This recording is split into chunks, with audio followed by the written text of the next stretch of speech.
उस वैक्सीन के 2 रेट क्यों हैं? संकट पर सुप्रीम सवाल। मैं पिछले कई दिनों से सवाल पूछ रहा हूं, देश पिछले कई दिनों से सवाल पूछ रहा है और जवाब गोलमोल सा ही मिला, पर अब जवाब आएगा क्योंकि सवाल सुप्रीम है। नमस्कार, आप देख रहे हैं प्राइम डिबेट, आपके साथ मैं हूं स्वप्निल। महामारी में आदर्श स्थिति तो यह होती कि केंद्र परिवार के मुखिया के तौर पर अभिभावक की भूमिका निभाता और राज्य समन्वय से अपना फर्ज।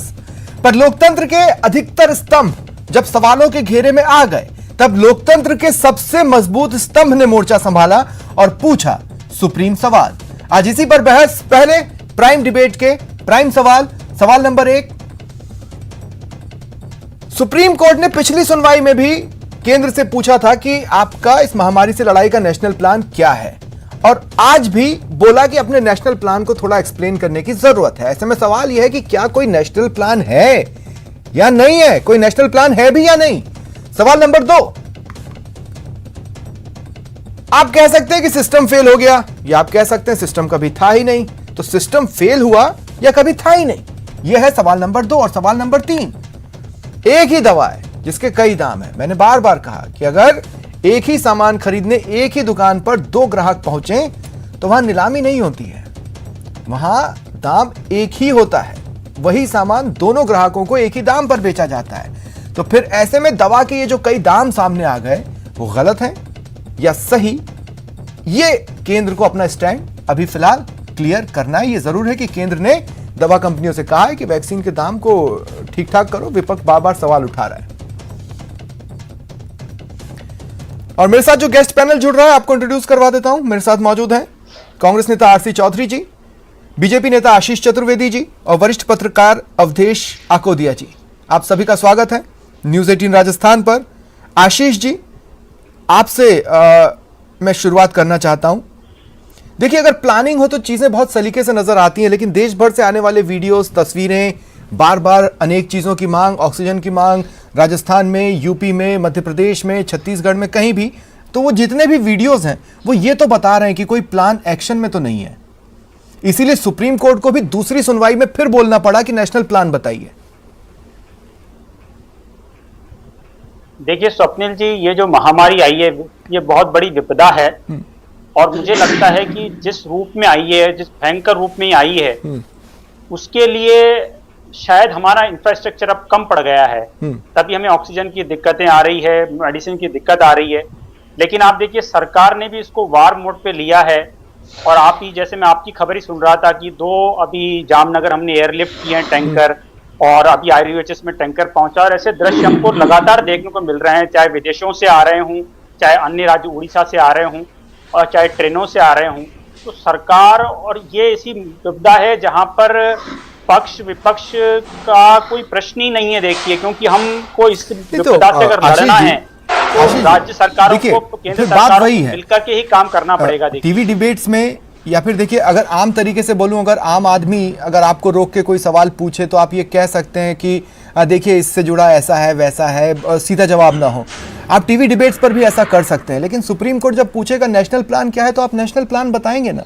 मैं वही तो पूछ रहा हूँ, नेशनल प्लान है क्या? निश्चित रूप से देखिए, सुप्रीम कोर्ट, देखिए जहां तक आपने पूछा है, तो सुप्रीम कोर्ट ने जो फ्राइडे दिया है, तो फ्राइडे तक जो केंद्र सरकार है वो अपना एफिडेविट प्रस्तुत कर देगी। और जो नेशनल प्लान है तो हमको दिख तो रहा है, आज दिया है सरकार ने, हमको दिख नहीं रहा है। पिछली सुनवाई में नेशनल प्लान पूछा था केंद्र सरकार ने, आज एफिडेविट दिया है, लेकिन फिर भी और स्पष्टीकरण की जरूरत महसूस हुई। तो क्या प्लान अधपका था?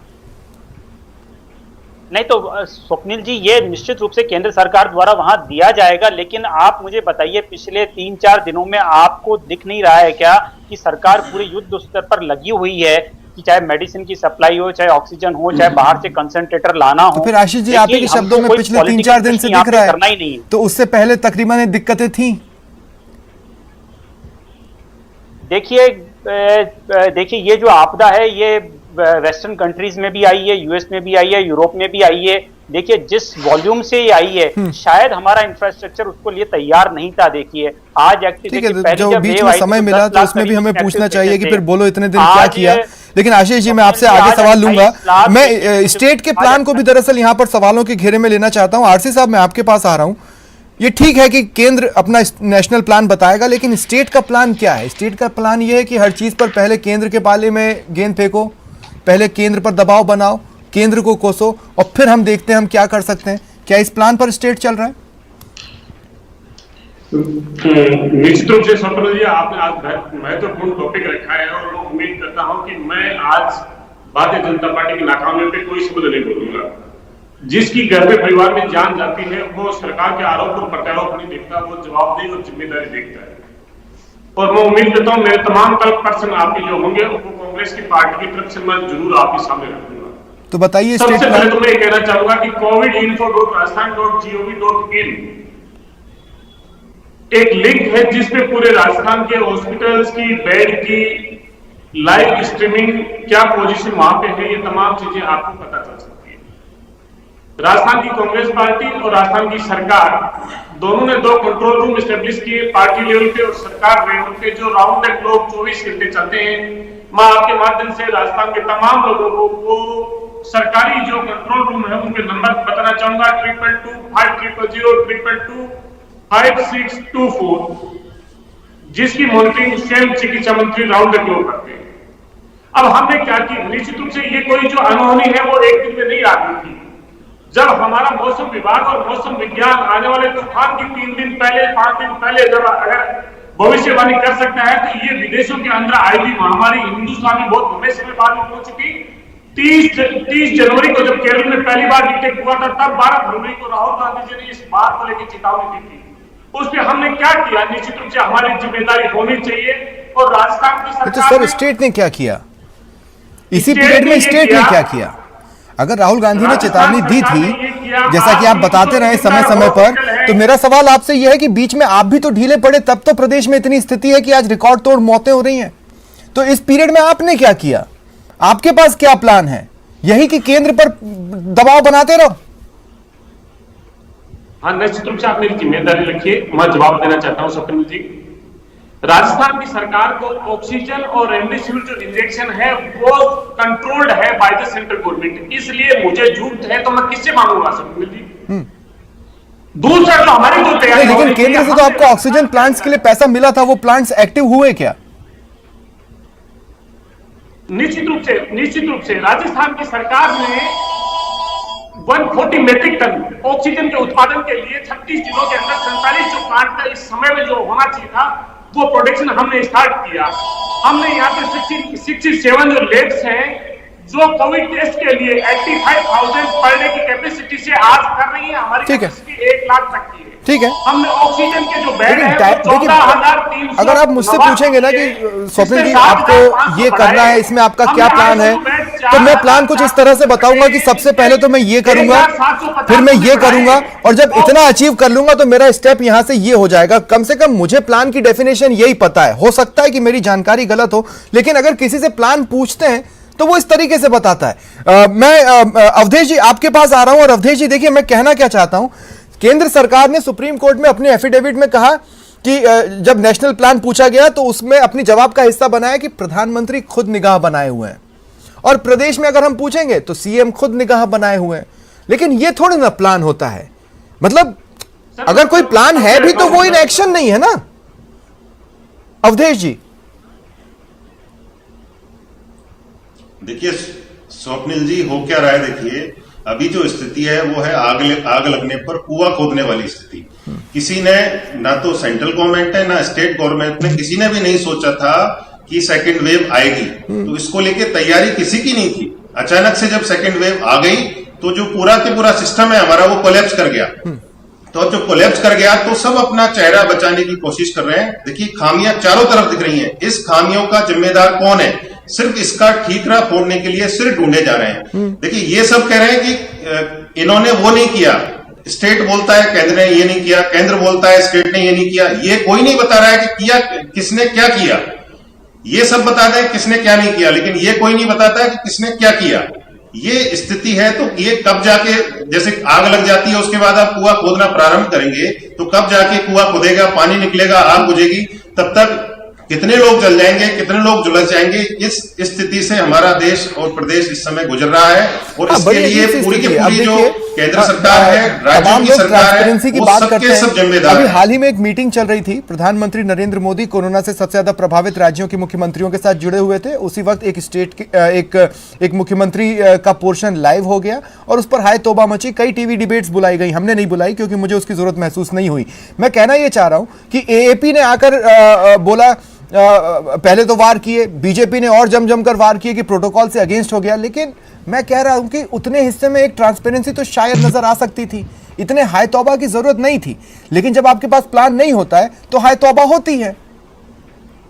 क्या छुपा रहे हैं आप? बिल्कुल स्वप्निल जी, देखिए आप राज्यों के मुख्यमंत्रियों के साथ बैठक कर रहे हैं, कोरोना जैसी जो विकराल स्थिति धारण कर चुका है उस पर आप मीटिंग कर रहे हैं, तो उसमें आप क्या गोपनीय बात करेंगे? देखिए, जो ट्रांसपेरेंसी के दौर में पहली बात तो गोपनीयता की बातें होनी नहीं चाहिए, तो वहां तो ऐसी कोई सीक्रेट बात होनी नहीं थी जिसको आम लोग सुन नहीं सकते हैं। और इससे पहले भी जो मीटिंग्स हुई हैं, हो सकता है प्रोटोकॉल के कोरोना को लेकर मुख्यमंत्रियों की, समझ में उसमें प्रधानमंत्री का जो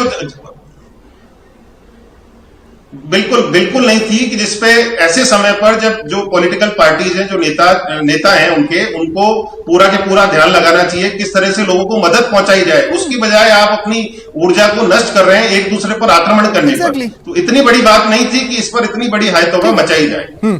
ठीक है, एक बार फिर आशीष जी, देखिए प्रधानमंत्री नरेंद्र मोदी ने वैक्सीन निर्माता कंपनियों के साथ बातचीत की और यह कहा कि भैया वैक्सीन के दाम को ना एक बार रीथिंक करो। विपक्ष बार बार ये मांग उठा रहा है, लेकिन मैं ये नहीं समझ पा रहा हूं कि BJP as a political party ये स्टैंड तो बताए कि ये जो वैक्सीन निर्माता कंपनी है उन्होंने जो दाम तय किए राज्यों और निजी क्षेत्र के लिए वो सही है या गलत है। एटलीस्ट ये तो बताइए। विपक्ष मांग कर रहा है इसलिए आपने वैक्सीन निर्माता कंपनियों को बोल दिया, ये कोई स्टैंड नहीं हुआ। आप क्या सोचते हैं? तब हमें समझ में आएगा कि शायद आप सही डायरेक्शन में हो। प्रधानमंत्री जी, स्वप्निल जी, जब हमारे शीर्ष नेता प्रधानमंत्री जी ने ही आग्रह कर दिया है कि ये रेट ज्यादा हैं, तो इसमें पार्टी का स्टैंड स्वतः ही आ जाता है। हमको भी ऐसा लगता है रेट ज्यादा है, तो प्रधानमंत्री जी ने आग्रह किया तो हमें निश्चित रूप से इसके परिणाम देखने को मिलेंगे। और ऐसा नहीं है, सबकी नजर बनी हुई है, सुप्रीम कोर्ट की भी, केंद्र सरकार की भी, सबकी नजर बनी हुई है। लेकिन हो क्या रहा है, यहाँ पे हम एक डिफरेंशिएट किया जा रहा है कि 50% वैक्सीन हो रही, तो 50% जो केंद्र प्रोक्योर कर रहा है वो भी तो राज्यों को ही दे रहा है। आज राजस्थान ने 1,15,00,000 जो वैक्सीन लगाई है वो केंद्र सरकार ने free of cost he provide करी है। केंद्र सरकार ने तो उसका 1 भी रुपया चार्ज नहीं किया है। तो इसमें डिफरेंशिएट क्यों हो रहा है कि हम 50% केंद्र सरकार को इस रेट पे मिल रही है और राज्यों को इस रेट पे मिल रही है। देखिए आशीष जी, जिस चीज पर आपके एफिडेविट के जवाब के हिसाब से जिन हालात पर एक एक घटनाक्रम पर प्रधानमंत्री नरेंद्र मोदी खुद निगाह रखे हुए हो, उस चीज की एकाएक इस तरह से कीमत सामने आना ये बोलती तो है कि शायद निगाह रखने में चूक हो गई, क्योंकि विपक्ष की मांग के बाद आपने कंपनियों से कहा है, आपने जिस दिन कंपनियों ने कीमत कही उस दिन नहीं कहा। सीरम इंस्टीट्यूट की बात करें चाहे भारत बायोटेक की बात करें, मेरी बात सुनिए। देखिए, दोनों प्राइवेट कंपनियां हैं, दोनों प्राइवेट प्लेयर हैं, वो विदेशों में भी अपनी वैक्सीन भेज रही हैं और प्राइवेट हॉस्पिटल्स को भी, स्टेट गवर्नमेंट को भी सप्लाई है। तो देखिए, अपनी तरफ से उन्होंने रेट रखा है तो क्योंकि प्राइवेट प्लेयर है, गवर्नमेंट ऑफ इंडिया इसको मैन्युफैक्चर नहीं कर रही है, गवर्नमेंट ऑफ इंडिया का यहाँ पे कंट्रोल नहीं है। इनफैक्ट गवर्नमेंट ऑफ इंडिया तो उनको और हेल्प कर रही है, एडवांस पेमेंट दे रही है ताकि कैपेसिटी प्रोड्यूस की जाए। आप देखिए, जो भयावह स्थिति है उससे बचने का एक ही रास्ता है कि पूरे भारत को बहुत शीघ्र अतिशीघ्र वैक्सीनेट कर दिया जाए, डोजेस लगा दी जाए। एक्चुअली सुप्रीम कोर्ट ने यह भी पूछा है कि क्या वैक्सीनेशन ही एकमात्र विकल्प है, लेकिन सबसे पहला और जरूरी विकल्प यही है कि देश को सबसे पहले वैक्सीन उपलब्ध करा दी जाए, वैक्सीन लगा दी जाए। आरसी चौधरी जी, मैं ये कह रहा हूं कि देखिए, मैं आपके मंशा पर सवाल नहीं पूछ रहा, उठा रहा हूं, लेकिन मैं ये पूछना चाहता हूं, केंद्र ने अपने हिस्से में जो कोटा रखा है वो भी तो आप ही लोगों को मिलेगा फ्री ऑफ कॉस्ट, है ना? स्वप्निल, मैं एक बात कहना चाहूंगा, जब आपने प्लान पूछा तो मैं प्लान बताना चाहा, राजस्थान का प्लान क्या है। आपके कल पर्सन होने चाहिए। मैं चाहता हूं कि राजस्थान की जनता के सामने आपकी इमेज, इस मीडिया की इमेज ये होनी चाहिए कि जनता के कल पर्सन होते हैं। आपने वैक्सीन के लिए पूछा, मैं जवाब देना चाहूंगा क्योंकि हम स्काइप से जुड़े हुए। एक मिनट का समय दे दीजिए मुझे। देश के प्रधानमंत्री ने कहा था जब तक दवाई नहीं तब तक ढिलाई नहीं। देश के प्रधानमंत्री ने बार बार कहा और आपने कहा कि एक देश एक टैक्स, एक देश एक राशन कार्ड, एक देश एक बजट, एक देश एक तमाम चीजें कहते रहे, एक देश एक वैक्सीन और 3 रेट। इस देश के किस किस लोगों को देना चाहते हैं? इस वैश्विक महामारी की आपदा में आप क्या दो अवसर ढूंढ रहे हैं? 1,11,000 करोड़ की मुनाफाखोरी के पीछे किसकी वजह है? ये दोनों जो लेब हैं, जहां पे 28 नवंबर को देश के प्रधानमंत्री गए थे 2020 को, नहीं पर सर, क्या सिर्फ मीडिया की सुर्खियां बनाने के लिए गए थे? सब प्राइवेट प्लेस है। प्रधानमंत्री ने उनको बोल दिया, अब तो प्रधानमंत्री ने इन कंपनियों को बोल दिया। मैं ये कह रहा हूं कि मान लीजिए आपने 2 लाख वैक्सीन कंपनी से उठाई और 2 लाख आपको केंद्र दे दे, तो आपको एक वैक्सीन लगभग 200 रुपए की पड़ी। तो जब आप केंद्र से मांग कर रहे थे, आपने भी तो कुछ सोचा होगा ना कि ये हमारा पौरुष है और ये हम करके दिखाएंगे। मैं तो आपके पौरुष पर सवाल पूछ रहा हूं।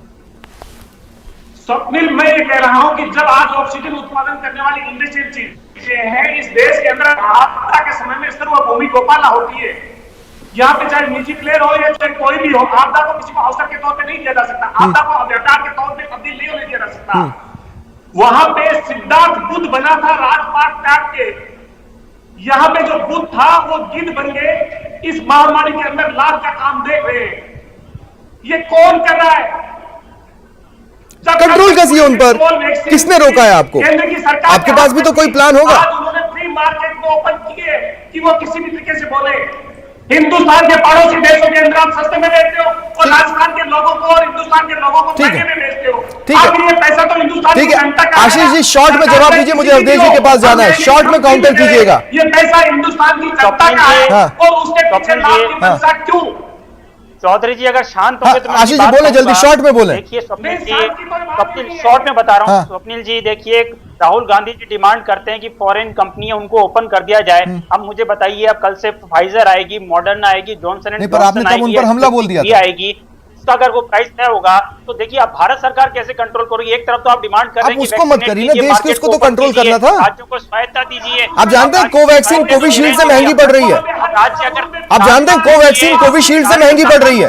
आशीष जी, कोवैक्सीन कोविशील्ड से महंगी पड़ रही है। देखिए आपने 5 दिन खराब कर दी है। स्थिति ये है कि आपको वैक्सीन नहीं मिल रही है क्योंकि आप नेगोशिएट करने की स्थिति में नहीं है। अवधेश जी, मैं देखिए अवधेश जी, हो क्या गया ना, जितना मैं इतने दिनों से देख रहा हूं अवधेश जी, एक बहुत पुराना गाना था कि बोलो इतने दिन क्या किया, तो जवाब आता है तेरा नाम लिया तुझे याद किया।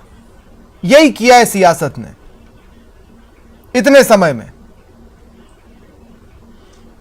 बिल्कुल स्वप्निल जी, बिल्कुल यही किया है। केंद्र ने लिया है राज्यों का नाम और राज्यों ने लिया है केंद्र का नाम। देखिए वैक्सीन पर जो क्योंकि कोरोना जिस तरह से फैल रहा है, सब ये मान के चल रहे हैं, सारे एक्सपर्ट्स ये मान के चल रहे हैं, सरकार भी ये मानती है कि कोरोना के खिलाफ जो लड़ाई है उसमें सबसे अचूक और मजबूत जो हथियार है वो वैक्सीन है।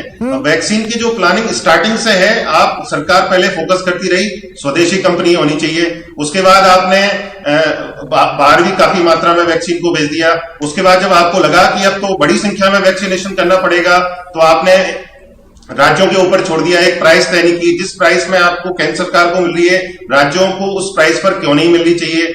और राज्यों को देने से पहले किसी ने ये सीख नहीं ली। ठीक है, आज आप प्लान बनाइए, कल को आप प्लान इंप्लीमेंट कीजिएगा, लेकिन किसी ने ये सीख नहीं ली कि विदेशों को आप देखिए उनका हेल्थ सिस्टम किस तरह से काम कर रहा है, और हमारे यहां देखिए हमारा हेल्थ सिस्टम किस तरीके से काम कर रहा है। हम मीलों पीछे, मीलों पीछे।